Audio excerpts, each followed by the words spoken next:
Les quiero dar el agradecimiento a Jesús Lacan y a Gustavo, que nos permite tener este espacio de encuentro presencial con psicoanalistas, autores de libros. El agradecimiento especial a nuestro invitado de hoy, al licenciado Cristian Lopardo, y a todos los presentes que están, a los presentes también por el stream. Así que buenas noches, Cristian. Buenas noches. Bueno, les quiero contar un poco quién es el invitado de esta noche. Cristian Lopardo es psicoanalista, es licenciado en Psicología por la UBA, es profesor de la carrera de Psicología de la UBA, es analista en formación de la Asociación Psicoanalítica Argentina, la APA, es expresidente y ex secretario científico del Claustro de Analistas en Formación de APA, es compilador de Pioneros del Psicoanálisis Argentino del 2022, es compilador también de Pioneros del Psicoanálisis Segunda Generación en el 2023, es autor de artículos psicoanalíticos publicados en la revista de APA, en la revista La Época, y es ganador del premio Storni en 2025. Bueno, él es Cristian Lopardo, le agradezco muchísimo el haber aceptado esta invitación. Y también esta es una invitación a una entrevista un poco distinta a quizás a las anteriores, en el sentido de que Cristian fue uno de los gestores y quizás el compilador tan importante de estas dos obras que vamos a hablar, no solamente de él como esto, sino también de la gesta de estas obras. Yo te quiero empezar a preguntar con algo personal primero, para después meternos con el tema de las obras, pero que tiene que ver con tu infancia. Todos los analistas empiezan con la infancia, porque yo como bibliotecario psicoanalítico no puedo empezar con la infancia. Entonces, no voy a empezar con la lectura. La infancia, la tuya, no la inventa. A ver, contame, ¿a qué jugabas de chico? Antes de eso, me gustaría agradecerte la invitación y felicitarte por la difusión que haces del psicoanálisis y de los libros. ¿Ahí se escucha bien? ¿Ahí se escucha bien? Okay. Te repito, agradecerte la invitación y felicitarte por la difusión del psicoanálisis y sobre todo de los libros. Bueno, muchas gracias. ¿A qué jugaba de chico? Sí. ¿De chico? Sí, justamente infancia, 5 años. Siempre me gustó los deportes, entonces mis juegos eran fútbol y cualquier deporte que había. ¿Deporte individual o colectivo? No, en general colectivo. Fútbol por lo general. Sí. ¿Y de más grande? Jugaba mucho con la compu, me tocó en la época de la 286, la 386, fui viendo ese proceso y jugaba mucho con la compu. En esa época no eran juegos en red, sino más individuales. Tengo muchos primos, así que jugaba mucho con primos y hermanos, así que lo hacíamos colectivo aunque no existía la red todavía. Ah, bueno. ¿Llegaste al counter o no? Llegué, pero eso ya en adolescencia, cuando ya existían los cibers y que uno iba y pasaba horas dentro del ciber jugando con otros de la misma online se llama, ¿no? No sé cómo Sí. Estos son juegos primitivos para los que éramos de esa edad, más o menos hace 30 años. Los chicos juegan mucho. Sí, pero ahora juegan en línea. Pero juegan el mismo que jugaba yo. ¿En serio? Sí, porque quedó como juego medio canon, entonces hay torneos de ese. Pero yo ya no me imagino. Bueno, pero siempre con el juego colectivo. Sí. Bueno. No, individual también, pero me gustaban los juegos colectivos. ¿Leías de chico? Más adolescente me empezó a acercar la lectura. ¿Qué te acordás de la adolescencia haber leído? Y en general los clásicos, Edgar Allan Poe, Cortázar. ¿Por gusto o obligación de la escuela? Gusto. Por la escuela he leído otras cosas que la escuela misma me obligaba, pero por gusto, te estaba diciendo por gusto de la Poe, Cortázar, más acá en el tiempo o en esa época. No, en esa época. Los clásicos de la literatura universal en general fueron siempre lo que más me atrajo. ¿Qué clásico te acordás de esa época que te haya llamado la atención? Uno, cualquiera. Lo que te primero acuerdes. que me acuerdo es Edgar Allan Poe, ese tipo de literatura que eran cuentos, que eran ¿Alguna que historia, atrapaba. ¿Alguna historia que te acuerdes? ¿Querés la respuesta? No, alguna. Encaje justo. No, alguna. Ayer estuve hablando con mi mujer de un cuento de Poe que es creo que se llama El hombre de la multitud. No me acuerdo de ese. ¿Cuál era? Un tipo que salía y tenía que estar como con gente todo el tiempo. ¿En serio? Sí. Mirá vos. Hablamos por una cosa particular de unos pacientes, entonces me acordé de ese cuento. Mirá vos. También es una experiencia, yo tengo el honor de conocer a la esposa de Cristian, que también es analista, entonces no ocurre siempre, pero pasa. Hay muchos igual, ¿no? Sí, hay muchos. Pioneros incluso hay. Yo te pregunto, de esa época, un juego que disfrutes en soledad, que puedas elegir de la adolescencia, y uno en grupo. Juego, actividad, ¿qué recuerdas? En el grupo todos los juegos que eran actividades de educación física, de todas esas actividades, esos juegos me encantaban. Quemado, todas las cosas, fútbol, vóley, lo que haya. ¿Cómo eres en el juego? ¿Te enojabas o tranqui? ¿O era quiero ganar o disfrutaba de jugar? No, siempre disfruté de jugar, no era una persona que se enojaba porque perdía, ni mucho menos. Era jugar, era estar con amigos, alquilar una cancha para ir a jugar al fútbol. Uno quedaba una hora y iba a esa hora, porque no había WhatsApp ni nada por el estilo. Tal cual. Y se cumplía que iban los 10 o los 12 para armar el equipo. Tal cual. Y solo era más computadora, más esos juegos de computadora donde uno podía, con los disquetes o los discos, entrar al juego y jugar, hacer historias, seguir los juegos de estrategia. Me gustaban los juegos de estrategia. El Sims, Esas cosas de construcción. Sí, muy bueno. Bueno, yo te pregunto, ¿cómo llega la psicología a tu vida? ¿Cómo recordás que llega? ¿Cómo llega? ¿Leíste algún texto en algún momento? ¿Te llamó la atención algo? No. ¿Un profesor? Empecé mi análisis en la adolescencia, con lo cual eso también me estimuló a la psicología. Yo entré a psicología queriendo ser analista, con lo cual la carrera de psicología era para poder ser analista. ¿Nunca pensaste en otra carrera? No, empecé en análisis muy jovencito, entonces ninguna, o sea, pensé en 1000 carreras, porque hay 1000 cosas que me podrían interesar, pero esa era la carrera que sabía que quería hacer. Está bien, bueno. ¿Te recordás cuál es el primer texto de Freud que leíste? Creo que La transitoriedad o El malestar en la cultura, alguno de esos textos. ¿Por qué lo recordás? ¿Qué te llamaba de algún texto? ¿Qué recordás? Hay algo para el que lo lee por primera vez, yo creo igual que con las sucesivas e interminables lecturas también sucede, pero me parece que tiene Freud un efecto de impacto para el que nunca había leído ese tipo de obra.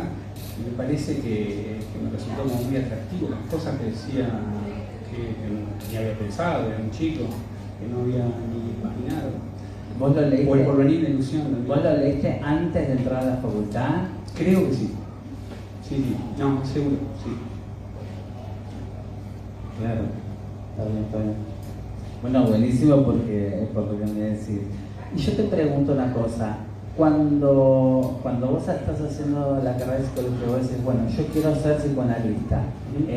¿También en ese momento pensaste formarte en APA? ¿Ya lo pensabas? ¿O fue algo que fue decantando en el tiempo, en el correr? ¿Pensaste, viste otras escuelas?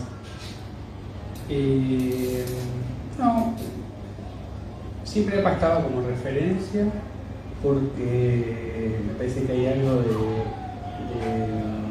la propia, ¿cómo se dice? Como la propia familia de la que uno viene, psicoanalítica, con lo cual estaba cerca de gente que había hecho la formación en APA, que era miembro, o que sigue siendo miembro de la institución. Entonces APA era como la institución de referencia. Pero tampoco fue algo que terminé en la universidad y era algo que tenía que hacer, sino que de hecho quería entrar con el tiempo suficiente como para aprovechar la formación y no ser algo que quizás uno hace como otro tipo de formaciones que uno hace como para cumplir. Por el contrario, quería como disfrutarla, poder hacerla a mi tiempo, con esa inmersión que tiene la institución del trípode. Pero sí, la respuesta estaba como referencia. Estaba como referencia, pero digamos, no temprana, sino como más a largo plazo, por decirlo de alguna forma. Yo te pregunto, ¿cómo empieza a surgir el tema del proyecto de los pioneros? Pero antes de esto, ¿qué recordás vos, más allá de la carrera que uno hace historia de la psicología en Argentina, que obviamente en la historia de la psicología en Argentina está la APA, o se ve dentro de la historia, pero ya se empiezan a mencionar los pioneros ahí? ¿Vos te acordás de algo de esa época, de alguno de los pioneros, por ejemplo, que ¿En la facultad? En la facultad, por ejemplo, si te acordás algo. Bueno, me gustó que te haya llamado la atención de esa época. Primero, a mí me gustó mucho la materia de historia de la psicología, la pude cursar con Besetti. Sí. Besetti es un analista, historiador, como muy dedicado a la historia del desarrollo del psicoanálisis, no solo institucional, sino en Argentina. Y después hay autores que uno va como conociendo, como que tuvieron más injerencia e impronta en la universidad. Por ejemplo, Brecher, que tuvo más impronta en la Universidad de Buenos Aires, que uno se va cruzando con textos, artículos de las mismas materias que va cursando. El primero de los contactos con los pioneros que vos recordás es Brecher, por ejemplo. Me parece que en la universidad puede ser que Brecher haya sido de los primeros que me fui cruzando. Está bien. Contame un poco más, ya entrando en APA, ¿cómo se empieza a hablar dentro del claustro de candidatos del proyecto de hacer el primer libro de pioneros? Bueno, coincidieron varias cosas. La primera era que era un año donde se cumplían 80 años de institución. Otra cosa que coincidía era que yo era presidente del claustro de analistas de información. Entonces hice la propuesta primero a los colegas del claustro, después por supuesto con la comisión directiva de la institución. Se fue dando como paulatinamente, o sea, fue un proyecto que estaba en mi cabeza de una manera, pero en verdad se fue construyendo con todos los que participaron. Fueron muchos los que participaron, pero yo te pregunto, a ver, ¿cómo nace el proyecto? A ver, ya había, por ejemplo, otros libros, quizás yo acá traje algunos, Grandes Psicoanalistas Argentinos, de Gloria Medina Guía, o El Cuéntame tu vida, de Jorge Balán. Hay más libros sobre historia del psicoanálisis en la Argentina, de los pioneros, pero ¿qué era lo que ustedes buscaban o qué es lo que vos buscabas con este libro? ¿Qué es lo que vos sentías que faltaba quizás transmitir de estos libros que dijiste, bueno, hagamos esta obra? ¿Qué sentías vos? No sé si lo pensé en esos términos de que faltaba, sino que había, o lo pensé más en términos de un trabajo colectivo, de poder hacer un trabajo que aúna a muchas personas. A mí siempre me interesó la historia, siempre me interesó la lectura de esos tipos de libros.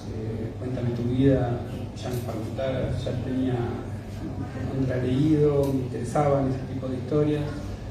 Los libros de Afka, de Besetti, todos los libros que tenían que ver con la historia del psicoanálisis siempre me interesaron o me interesan. Entonces, no lo pensé en tanto qué es lo que falta, sino poder hacer un libro que, entre todos, que dé ganas de introducirse en los conceptos del caso de los pioneros. No pensé tanto en términos de la biografía de los pioneros, o no es algo que a mí me interesa mucho, la biografía en sí mismo, sino los conceptos psicoanalíticos y la vigencia de los conceptos psicoanalíticos, en este caso de los pioneros, en la actualidad. Sí, eso me parece que es uno de los más grandes aportes. Igualmente hay mucha biografía, no es que sean específicamente biográficos, pero digamos, está muy bien la mezcla de el desagrado de los conceptuales. Yo también pasó algo, por ejemplo, ahora estoy pensando que, por ejemplo, antes de recibirme yo tuve la posibilidad de ir a una actividad donde estaba Fernando Ulloa, que es uno de los pioneros que está en el segundo de los libros. Me acuerdo de un chico, yo que tenía 24 años, y me acuerdo haberlo escuchado a Fernando en una actividad que éramos 20, 30 personas, no eran muchos, pero haberlo visto a él, escuchado, con toda su teatralidad, se paraba, te hacía parar el que hablaba, yo estaba ahí al fondo, el chico que medio me miraba, pero me acuerdo el estímulo que me generó salir de esta actividad y tener ganas de leer todo lo que había escrito Fernando y poder transmitirle ahora a otros ese interés que me había generado. Entonces, creo que también estaba en el libro, esto pensándolo hoy, no sé si en el momento que lo propuse, también estaba en el libro la intención de que el lector se encuentre con algo de eso que yo me encontré cuando escuché a Fernando, para hacer un estímulo para luego leer otras cosas de esos autores. Incluso por eso hay algo del anexo de cada uno de los libros, están todos los textos que escribieron, los textos más importantes, para que el lector después vaya a esos textos y se sienta estimulado por alguna de esos capítulos. Yo creo que es un libro que también, de la forma en que fue construido, digamos, quisiera que vos cuentes un poco, a ver, esto, cómo se armaban los grupos, cómo eran, cuál era la pauta que tenía cada grupo, qué es lo que tenían que hacer, porque bueno, como que me vayas describiendo un poco esto. Una vez hecha la propuesta de hacer el libro, en conmemoración a los 80 años de la institución, se eligieron 8 coordinadores que eran candidatos de la institución, y cada uno de esos coordinadores eligió uno de estos pioneros. El primer libro era más fácil la elección de los pioneros porque eran 5 fundadores, era Arminda, con todo lo que representa Mila Besturi, con todo lo que representa el psicoanálisis en Argentina, era Álvarez de Toledo, que era alguien que había estado muy cerca de los pioneros, era Racker, que es alguien que Racker es otro que en la facultad también no puede tener acceso, y una vez que los coordinadores eligieron al pionero con el que iban a trabajar, los mismos compañeros también se fueron acercando a formar los grupos que iban a trabajar, y además hizo una convocatoria general a todos los candidatos para que quiera sumarse a uno u otro grupo. Está bueno, pues esto yo no lo sabía. A ver, cómo había sido esto de los grupos, cómo se habían constituido, sino, digamos, cada uno buscó el que se quiso acercar por algún tipo de afinidad o lo que sea. Afinidad, interés teórico, transferencias, lo que hacía a sus propios ancestros psicoanalíticos. No sé exactamente por qué cada uno eligió ese pionero, pero sí, cada uno libremente fue eligiendo con cuál trabajar. ¿Vos estuviste en alguno? No. ¿En ninguno? No. Si tuvieras que elegir uno, por ejemplo, Elijo uno para qué. Que vos digas, bueno, quizás yo siento que hay parte de un legado en mí de este. No sé si parte de un legado, yo soy muy lector de la obra de Garma, soy muy lector de la obra de Arnaldo, Rojowski, soy muy lector de la obra de Mary Langer, de Racker, conocía mucho menos a Álvarez de Toledo, conocía menos a Cárcamo, si bien tengo su libro, que es un libro que hicieron póstumo. Yo era muy lector de ellos previamente. Me parece que el trabajo que hizo Ángel Garma, lo que generó en la institución, también para Arnaldo, también, en verdad todo, pero hay algo de yo te pregunto uno. Garma también por mi propia historia psicoanalítica. Ah, bueno. ¿Puedes contarla? ¿Querés contarla? No, porque me formo con gente que es afín a las ideas de Ángel Garma, o que se analizaron con Garma, o que supervisaron con Garma. Entonces hay algo de los conceptos garmianos que lo tengo muy presente. Está bien, está bueno, está bueno. Para que yo me perdí con mis preguntas. Más allá de... no, ya justo esta es la pregunta en la que te había preguntado. A mí me gustaría, si puede ser, con algunos de los que están aquí en el público, que también participaron en el proyecto y en la investigación. Vero, ¿es el micrófono, Maru? Bueno, acá hay una de las que estuvo también en el proyecto y que yo quisiera hacerle una pregunta. ¿Vos qué pionero elegiste para estar dentro del proyecto? Bueno, el del primer libro fue por afinidad en realidad con la coordinadora que me invitó, sí, que es Miriam Santibáñez, que hizo Cárcamo. Y yo no lo conocía a Cárcamo, creo que ninguno del grupo. Y fue un descubrimiento. De hecho, después fui a México y estuve en donde están las pirámides y a mí me tocó, porque en realidad eso sí lo elegí, el mito de la serpiente alada, emplumada, que es la tesis con la que Cárcamo hizo miembro o titular, y está la serpiente emplumada ahí, increíble. Y a mí lo que me conmueve y es de los pioneros es la audacia. En ese momento, la política del momento, el desconocimiento del psicoanálisis. Cárcamo, por ejemplo, era uno de los que en el hospital, digamos, como que trabajaba los casos que nadie quería tomar. Decían, este es el que no entendemos, se lo damos a Cárcamo. Y él ayudaba a... ¿En qué hospital estaba él?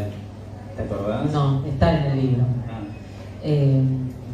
Y bueno, hizo una militancia del psicoanálisis en Buenos Aires, en los hospitales, con los médicos. Y en el segundo libro tampoco la elegí, me tocó, que es Madeleine Baraché.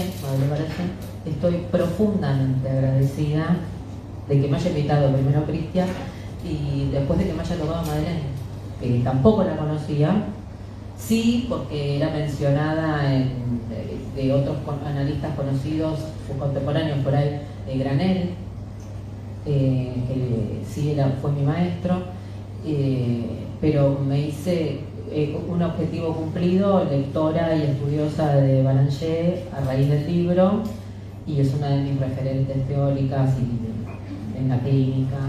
¿Qué quizás a ver, recién contaste, por ejemplo, de Cárcamo, que te sorprendió, por ejemplo, esto de la serpiente emplumada? Yo les quiero contar a todos que ese trabajo de la serpiente emplumada está en la revista de psicoanálisis de APA, en el volumen 1, número 1, del año 43, que se lo pueden descargar todos de la biblioteca digital. Eso pueden entrar todos a la biblioteca digital de APA y se lo descargan como para darles un trabajo excelente. Pero mi pregunta tiene que ver con Made. ¿Qué cosa vos no conocías de ella y que te impactó, por ejemplo? ¿O que sentís que te transmitió? Casi nada conocía. Mirá. Y lo que me hizo fue también dialogar con muchos analistas de APA que sí la conocieron o lo tuvieron de analista o supervisora, que más allá por ahí de su personalidad o carácter, lo que sea, es el amor por el psicoanálisis, por la formación, el convencimiento en la formación y en la disciplina, en el dispositivo psicoanalítico. Más allá del paciente, del analista, de todo lo que tenga que ver con la teoría o la técnica, es todo, es el dispositivo, el trípode, podemos decir. Y es como el amor por el psicoanálisis. A mí eso me conmovió. Confieso que me sentí madre alguna vez, quise ser madre alguna vez,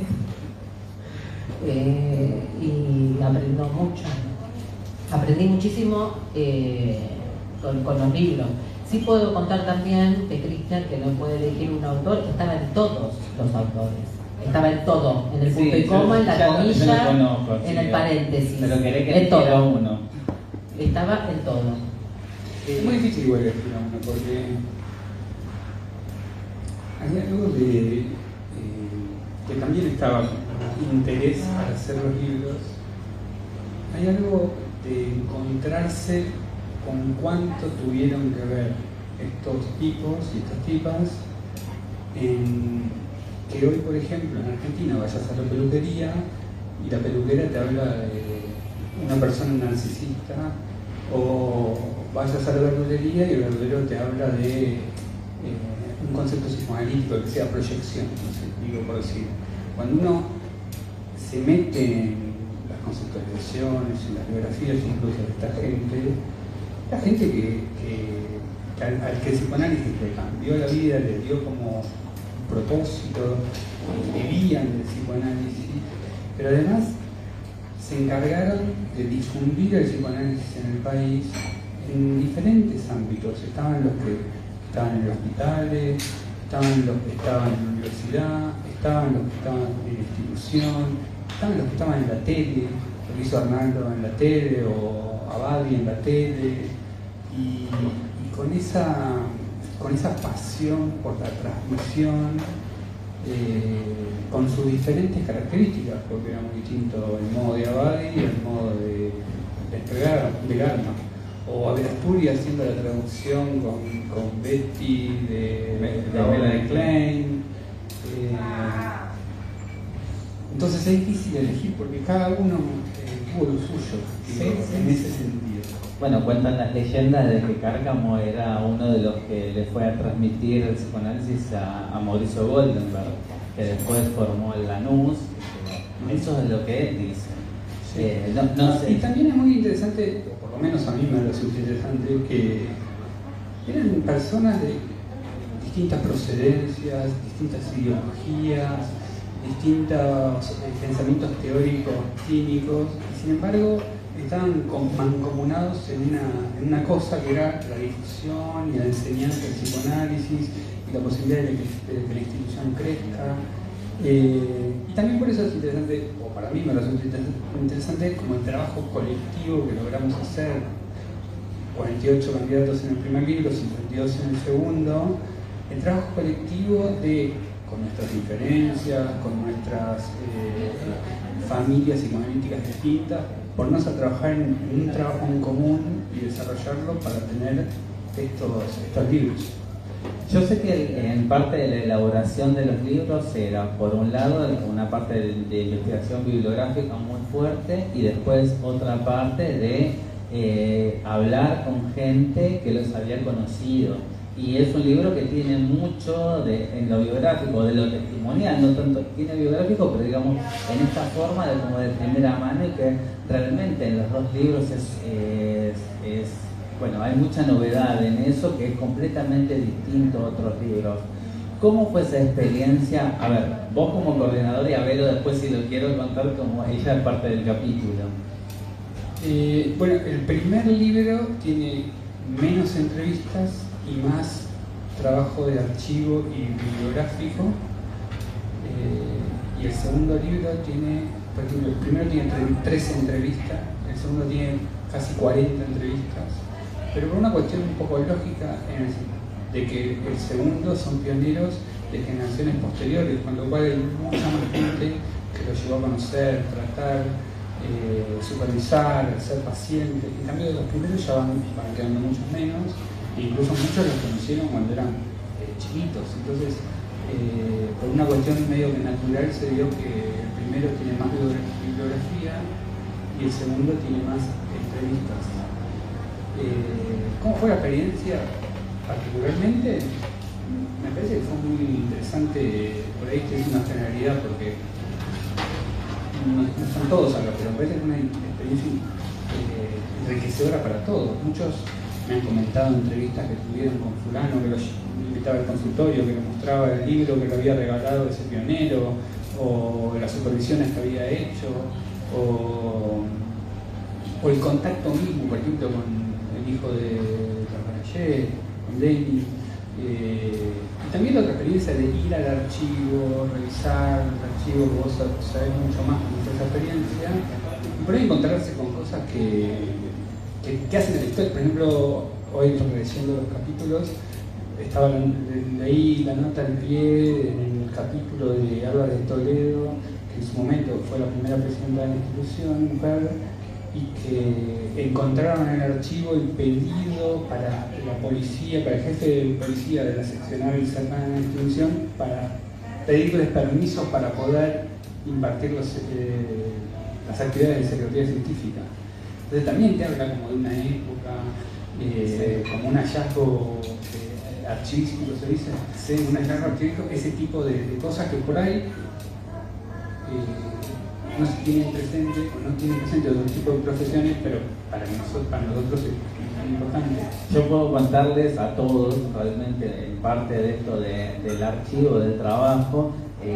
APA es una institución que tiene más de 80 años y, digamos, no todos los archivos están procesados, pero está todo, digamos, ordenado, archivado. Los candidatos se metieron en el archivo y empezaron a sacar muchísimos datos y muchísimas cosas. Esto, como vos contás, lo de la policía, digamos, datos anecdóticos de la época, datos de cuánto salía la revista, cuándo mandaban cartas por reclamos, si estaba caro, estaba barato o que no llegaba. Digamos, hay una radiografía de la Argentina, del psicoanálisis de la sociedad que realmente nosotros no imaginamos, y bueno, yo me enriquecí muchísimo realmente con la investigación que hicieron.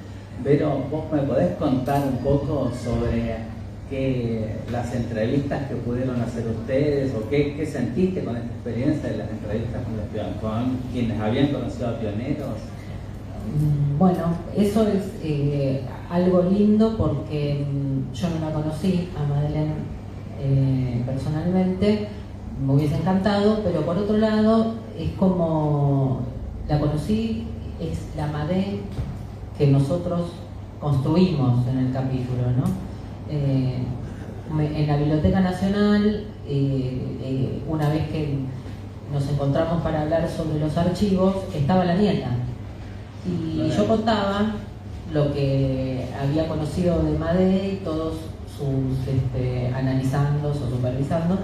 Y cuando terminó, se acercó y me dijo: voy a leer el capítulo. Y digo: bueno, no sé si es como tu abuela, pero sí es la que nosotros construimos.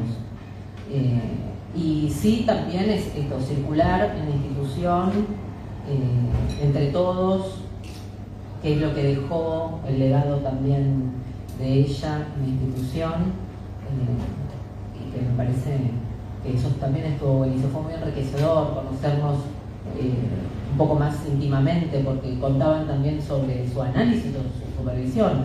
En este capítulo en particular, nosotros escribimos, relatamos como una entrada, digamos, como al consultorio de ella, y escribimos todo el consultorio y cómo era una sesión con ella. Entonces es un poco como una aventura, como si pudiésemos ir a analizarnos con ella. Buenísimo, muchísimas gracias. Bueno, yo ahora a la que no te quiero preguntar a vos, sino a la que le quiero preguntar es a... Hace bien.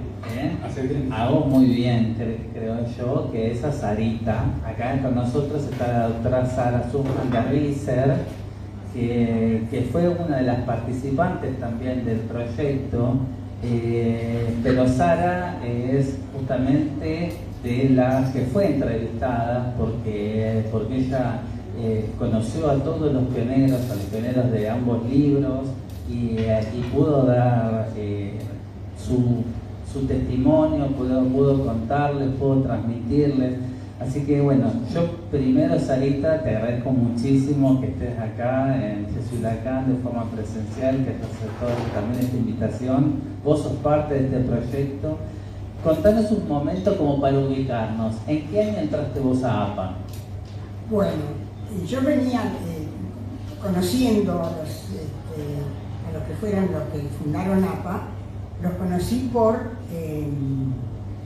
cuando estudié medicina, yo soy médica, sí. Era de la época que solamente los médicos podían entrar a APA, ¿no?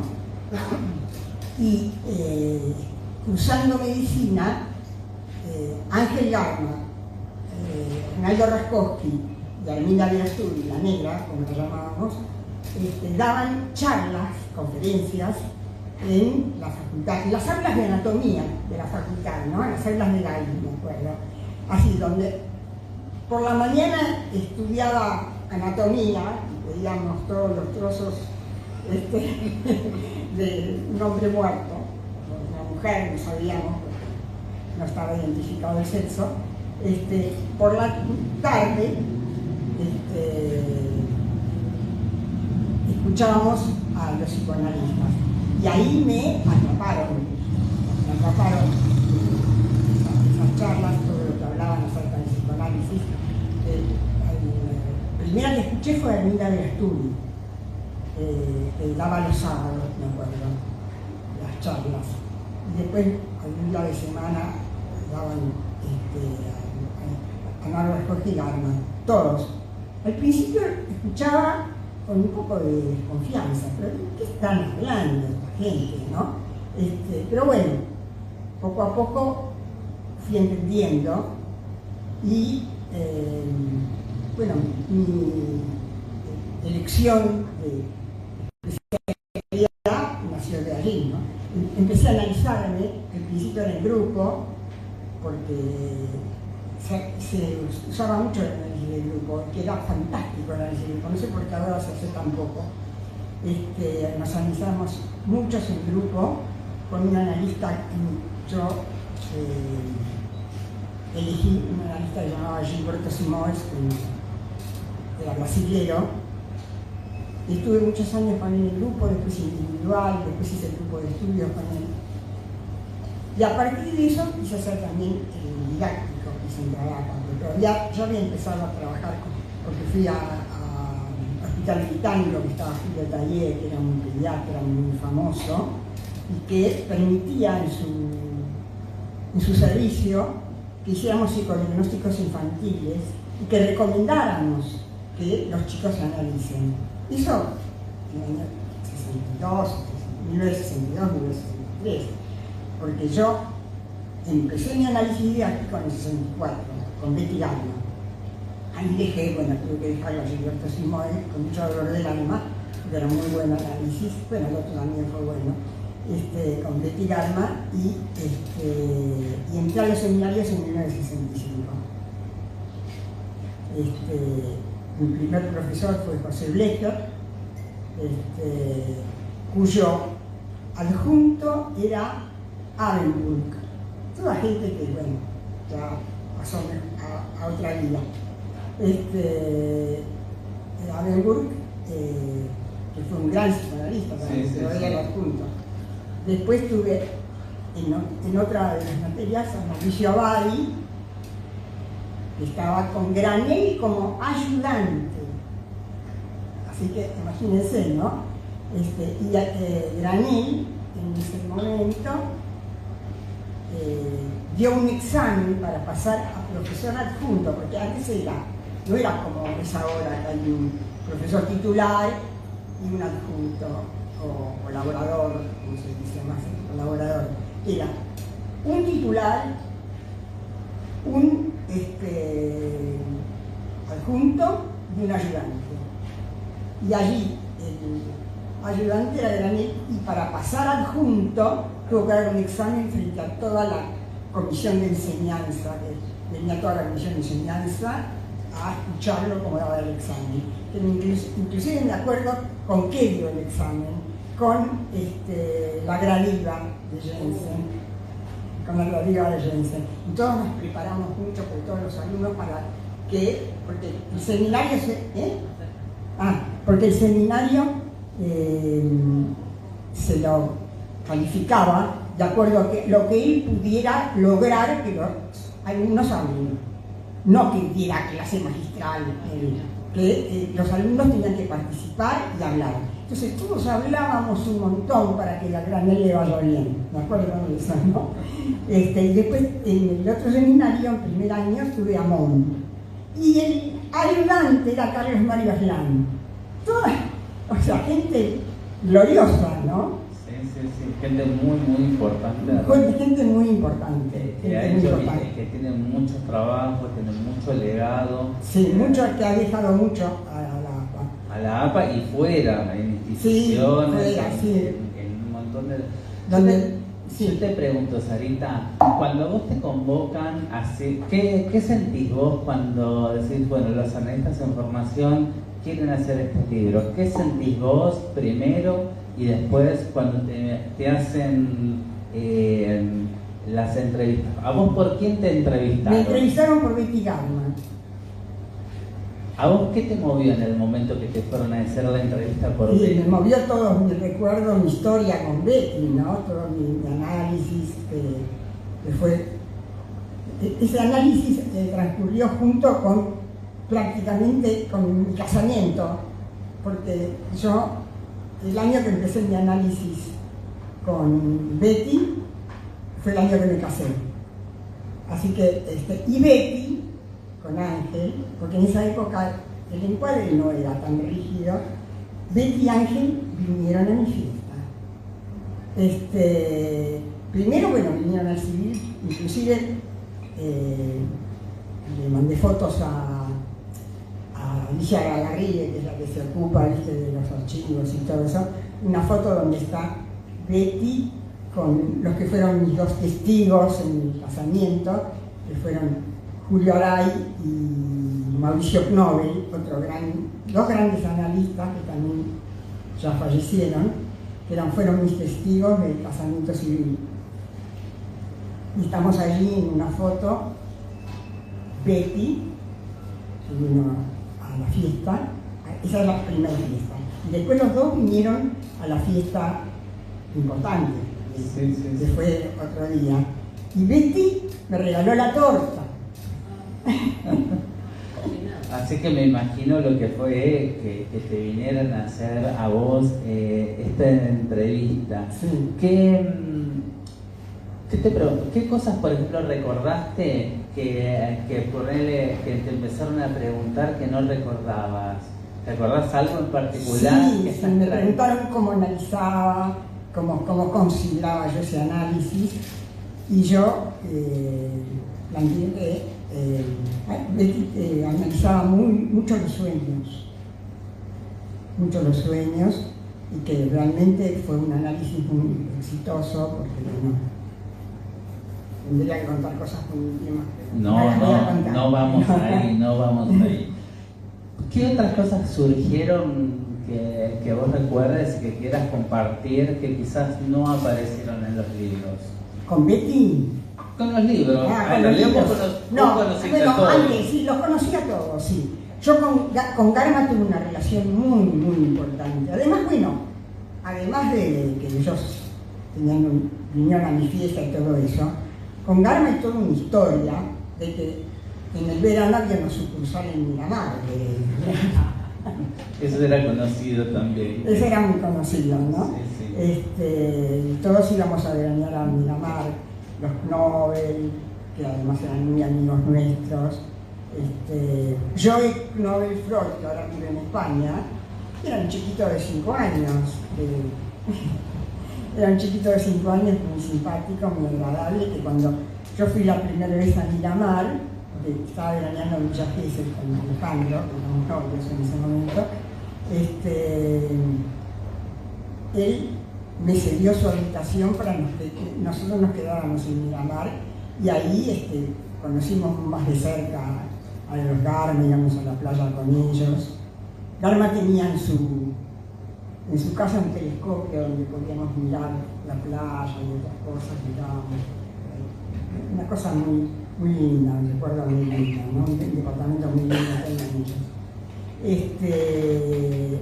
Y bueno, y hablábamos de psicoanálisis cuando nos encontrábamos.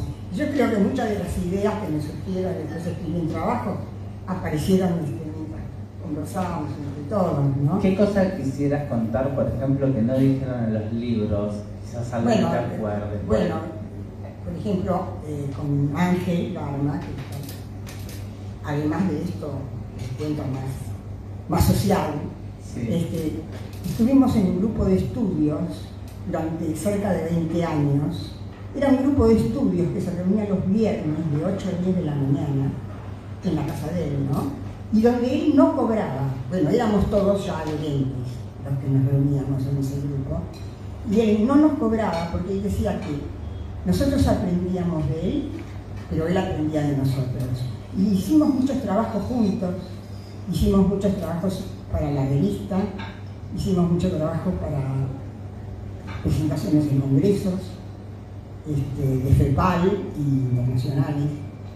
Fue una época muy, muy creativa, muy productiva, ¿no? Que además me permitió largarme a hacer mis propios trabajos, ¿no? Bueno, muchísimas gracias. Bueno, te podría hablar de La Negra también. La Negra también También tuviste vos estuviste trabajando con ella. Vos, a ver, Sarita es analista de niños, entonces sí. Al lado de Betty Garma y Arminda Verasturi, realmente... Sí, estuve con Arminda Verasturi mucho tiempo y aprendí mucho con ella. Y aprendí y también me diferencié de ellos, ¿no? Porque ellos eran muy kleinianos, aunque la Negra, Arminda Verasturi, también después cambió, lo que pasa es que no lo escribió en los libros, pero ya eran los últimos años de vida de ella, pero también tomó ideas de la escuela francesa, y porque Maud Manoni y Florencio Doctor vinieron a visitar la Argentina, y ella tuvo ocasión de verlos y tomó muchas de esas ideas.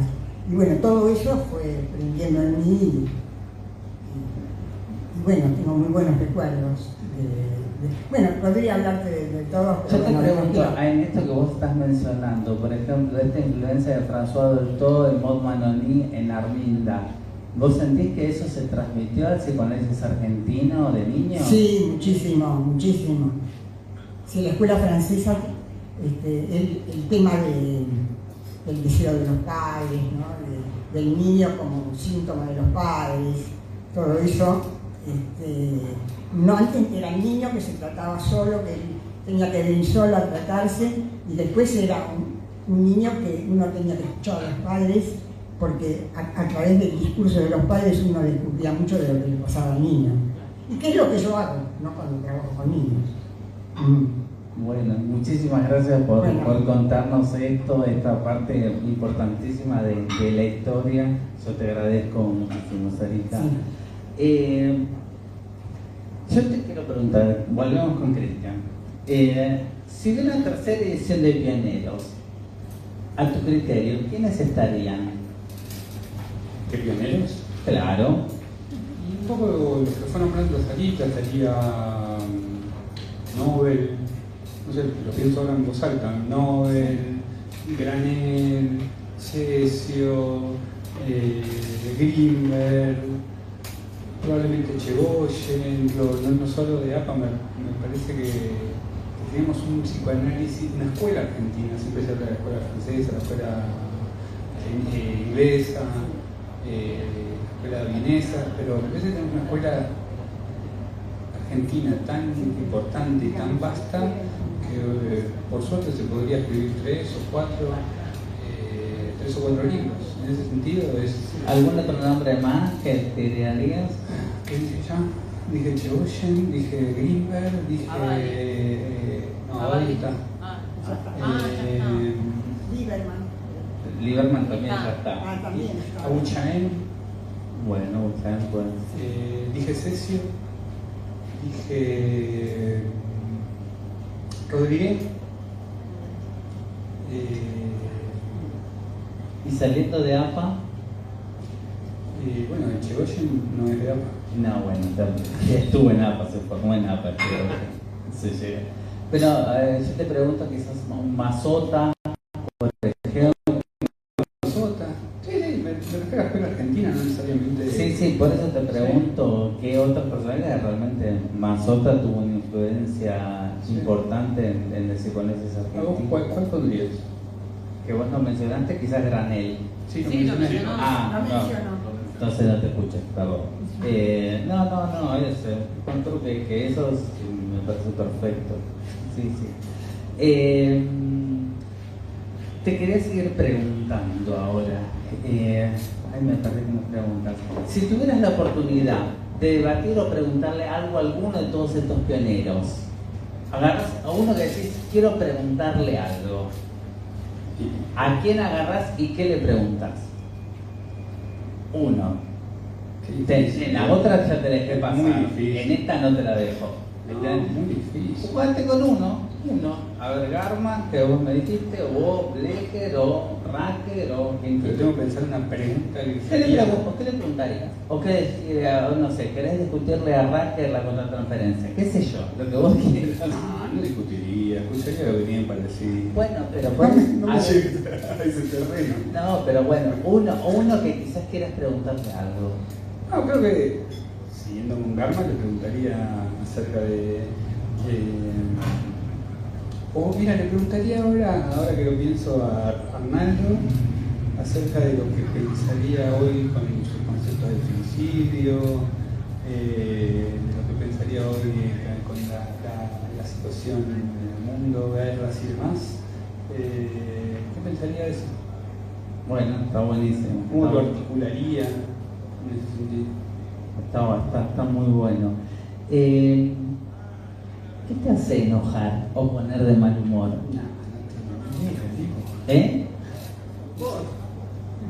La pregunta. Yo sé que te irrito muchas veces, pero yo no valgo como respuesta. No sé. Habría que preguntarle a los cercanos. Bueno, vamos a seguir con la otra pregunta. Si tuvieras la oportunidad de subirte a una máquina del tiempo, un tiro, pero solamente al pasado. Para adelante no. No, para adelante no. Okay. Para el pasado. Es un test proyectivo esto. ¿Te tengo que pagar después? Sí, los honorarios los arreglas con mi secretaria después, en la puerta. ¿Cómo que responde? Nunca decimos la tarifa, es la secretaria la que dice. No, bueno, tenemos la máquina del tiempo, vamos para el pasado. Vos elegís qué momento del pasado tuyo que quieras que te encontrás con Cristian en el pasado, Cristian. ¿Y qué le dirías? ¿Viste te hacen esa pregunta a los jugadores de fútbol, esas cosas? Y viste, a los jugadores de fútbol no solamente, a los psicoanalistas también. Aquí encontraron la horma de su zapato. Entonces, bueno, a ver, al pasado. ¿Y qué le dirías? ¿Le dirías? ¿Mi pasado o el pasado de alguno de estos? Encontrás a Cristian con 15, 17, 10, vos lo elegís. ¿Y qué le decís? ¿Qué consejo le das? Un consejo. Bueno, si vos querés ir y decirle algo malo, pero estaría bueno que le digas un consejo. Depende cuando, tipo, saca los dólares, pasa el 2001, le dices, saca los dólares del banco. Y bueno. O invertir. Sí, fíjate, ¿sabes cuántos dólares tenía? No era chiquito. Por eso te digo. No sé, tendría que pensarlo mucho. No, una así. En el análisis no pensás mucho, es en el momento, lo que sale. Pero después me tenés que interpretar, porque si es análisis. Eso es más caro todavía, pero bueno, dale. No sé, creo que no me parece que hay algo de esta profesión que es muy lindo, digo, es una profesión muy linda. Me parece que también se ve reflejado en los libros cómo el psicoanálisis atravesó a los pioneros, a ellos en su vida privada, en su vida pública. Y me parece que le diría que estudie eso, que está bueno, va a estar bueno. Eso, va a estar bueno. Bueno, está bien, dale. ¿Qué significa para vos ser psicoanalista? Se te cortó. ¿Qué significa para vos ser psicoanalista? ¿Qué significa ser psicoanalista? Bueno, me parece que es el encuentro de uno con su propio inconsciente, con el inconsciente de los demás, la posibilidad sobre todo de investigar la vida de los otros, de construir, de reconstruir. En ese sentido, ser psicoanalista es un poco como ser un explorador, y creo que un poco lo de Freud, como si con eso además uno puede ayudar de una mano, pero como por añadidura. Y es una tarea como muy difícil, pero al mismo tiempo muy gratificante. Bueno, buenísimo. Yo te pregunto ahora, esto es un hipotético, no es máquina del tiempo. Soy de Aries. No tengo ni idea. De los signos, olvídate conmigo. Dentro de 20 años en el futuro, 20 años acá, 2046, ¿qué proyectos te gustaría haber realizado? ¿O qué sueños que vos tenés y bueno, me gustaría haber concretado de acá a 20 años? Uno, aunque sea. ¿Profesional? Lo que quieras, un sueño. Quiero tener una casa en Miramar. No, eso no. Bueno. No, estoy como muy entusiasmado por el libro que está por salir. Era algo que estuve todo el año pasado trabajando mucho. Mientras está en galera, estoy escribiendo otro libro que también estoy como muy entusiasmado. Entonces, no sé si lo pensaría 20 años, sino el año que viene, o este mismo año, como poder publicar los libros, poder presentarlos, poder saber lo que los lectores piensan de esos libros. Eso. Está bien. ¿Quisieras compartir algo más que yo no te haya preguntado, por ejemplo? Quisiera compartir algo más. Que los libros se pueden conseguir en la página de la Asociación Psicoanalítica Argentina. En la tienda de APA. En la tienda de APA. También quisiera decir algo que no llegué a decir, que nosotros como colectivo trabajamos no solo en los capítulos, sino en toda la edición del libro, en las tapas, en las contratapas, que el arte de tapa lo hizo Florencia Camosi, también una colega. No quería dejar de nombrarlo porque aparte son libros como lindos, más allá del interior. Pero más que eso no se me ocurre qué otra cosa contarte. Realmente fue como muy gratificante hacer los trabajos, hacer los capítulos, las correcciones, las idas y vueltas. También fue muy gratificante la recepción que tuvo los libros por parte de gente que conoció a los primeros. Me parece que en eso vamos a coincidir todos, como pudimos como vivir algo de cómo le llegó el libro a los demás cuando lo presentamos en la institución, las 2 veces, la posibilidad de que nos hagan los prólogos Stefano Bolonini uno, Jaime Spica el otro, las contratapas Maruco y Abel Feinstein, los prólogos de Gabriela Goldstein y Mirta, en sus respectivos momentos el presidente de la institución actual. Como que fue muy gratificante ver cómo los demás lo recibían y cómo se entusiasmaban y se enganchaban en hacer las entrevistas, participar escribiendo algo, diciendo algo. Eso fue como muy lindo también de ver. Yo hay algo que quiero aportar, que creo que lo he dicho en algún momento, tiene que ver con, particularmente con Pioneros Segunda Generación.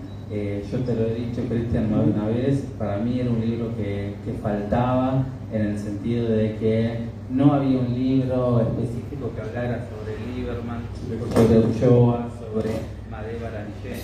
sobre Madame Beranger. Entonces, Abadi, digamos, con biografía, sí, de los primeros pioneros sí había varios libros, pero de los segundos la verdad que no había, y es realmente un aporte importantísimo para mí.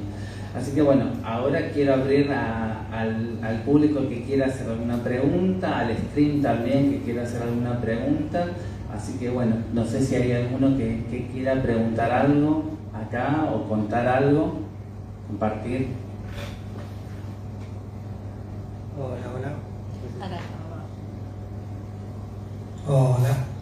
Para poder preguntar, con tantos nombres que se han arrojado realmente y barajado, grandes nombres, ¿no? Y uno toma sus libros, sus textos, y la famosa frase de no conozcas a tus ídolos, sin nombrar, pero también saber si hubo alguna desilusión, alguna expectativa. En lo particular no hubo ninguna de esas, porque bueno, por ahí no estaba ilusionado en relación a lo que me iba a encontrar, y creo que lo dije, pero lo digo si no, a mí mucho las historias biográficas, si bien me divierten, me entretienen, recién le preguntábamos a Sara intimidades de cosas, a mí mucho no es lo que más me atrae. A mí me atrae el concepto, si el concepto sigue teniendo validez, si se puede usar en el consultorio sobre todo. Por ahí también, por eso me gusta mucho lo de Garma, por todo el vuelo que le da al super yo, a cómo el super yo, al engaño superyoico, y cómo eso aparece en el consultorio, en la sociedad, digo, en Instagram, digo, hay algo del concepto que para mí es mucho más atractivo de la biografía, y eso en lo particular sea con los pioneros de estos, con Freud, con Lacan, digo, hay algo del concepto y cómo tiene validez y repercusión en el consultorio. Entonces no podría decir que haya una desilusión, porque creo que previamente tendría que haber una ilusión, y en este caso creo que no la tuve. No sé los demás, no sé, por ejemplo, Vero, que está acá, o Sarita, que está levantando la mano. Sí, no, cuando estabas hablando, me acordé, vos nombraste mucho a Garma, ¿no? Cristian,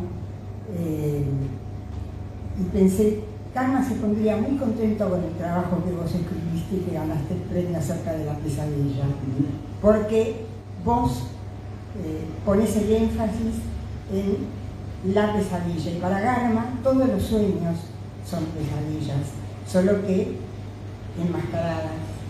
Y la teoría de Garma, que se la rebatió a Freud en una carta justamente por eso, es que el conflicto del sueño es un conflicto traumático, que la presión de deseos en realidad es un telón que tapa el conflicto traumático para no despertarse, porque el sueño es el guardián del dormir. Pero que todos los sueños son pesadillas. Yo creo que Garma te hubiera aplaudido muchísimo. Bueno, gracias, Anita. De todos modos, por ahí, no sé si le gustaba, porque yo en el trabajo ese un poco que discuto a Garma el hecho de que todos los sueños son pesadillas, porque si todos los sueños son pesadillas, entonces perdería como cierta especificidad la pesadilla, pero me hace pensar también lo que decía el compañero en relación a que me parece que si nos sirven los autores, nos sirven los conceptos, es también como para discutirles, para ir un poco más allá. Está la famosa frase de Goethe que trae Freud, lo que has heredado de tus padres, haz lo propio, y me parece que hacer lo propio no es repetirlo o adorarlos, ni mucho menos, o como dice Jaime Pilca, tratarlo como amos, sino el prólogo de uno de los libros dice Pilca eso, sino poder usarlos y reusarlos y discutirles y criticarlos si uno considera claro que no es así. Siguiendo lo que decís vos, Garma se pondría contento porque él se animó a criticar a Freud, y que vos te animes a criticarlo a él le parecería una idea importante. Te agradezco el elogio y me alegro que Garma esté contento. Bueno, no sé si hay preguntas en el stream. No. Bueno, entonces yo quisiera agradecerles a todos por haber venido. Quiero seguirlos invitando a este ciclo de entrevistas con estas autoras de libros, que es todos los miércoles acá en Yesuilacán a las 20.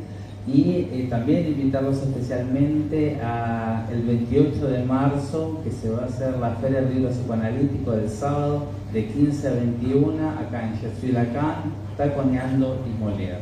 Así que bueno, muchas gracias a todos, muchas gracias, por la invitación. No, por favor, muchas gracias, Cristian.